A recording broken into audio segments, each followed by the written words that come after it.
جهانگیر چی؟ احوال کودک بد شده ایستاده است. خوب نمی رود. رفته به کمپیری اوچت گوی کی کمتر نالیش کند میموند که یک شب به حضور خوب کنیم. چه کردی اوچه؟ بچیم همه جام درد میکنه. به یک چایتان ریزم اوچه. گیرین اوچه. رحمت بچیم، اله و برکه یابی، خداوند است راضی باشد. میتوانید صدای نالیشتان رو کمتر پستر کنید؟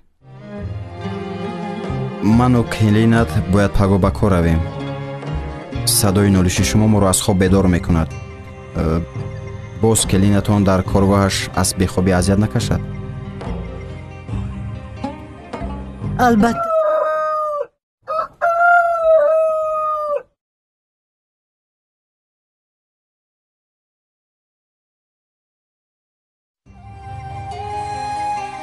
پسرم، جان شیرینم، هستی دنیایم، بود و نبودم، دردم مرا مجبور ساختی، صدای نالشتهایم بلند برآمد و به تو و زن و فرزندانم خلل رساندم. جانی اوچه، زمان تو کودک بودی، مرا هر زمان با گریه های خود از خواب بیدار میکردی. من باشم با مهربانی و نوازش ها به گوش از سرودی الله را میخواندم. تو را از همه بالاتر میدانستم. جانم، دوستت میداشتم. خدا نکرده اگر یگان شب کمی بیدار خوابی میکشیدی پسرم شاید بیمار شده باشد گفته تا صبح طبیبت میشدم و بالای سرت مینشستم. جانی اوچه، فرزند میوه عمر انسان است.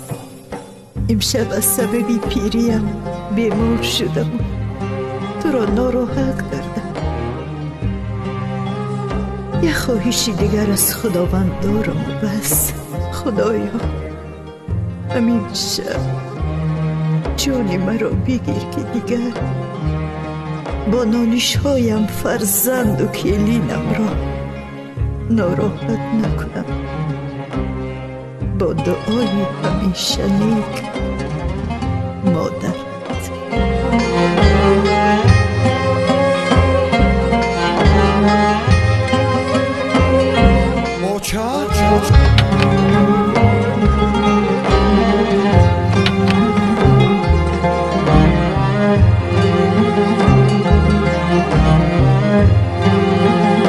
اوچه خیز دوخی. اوچه اوچه نه اوچه اوچه نه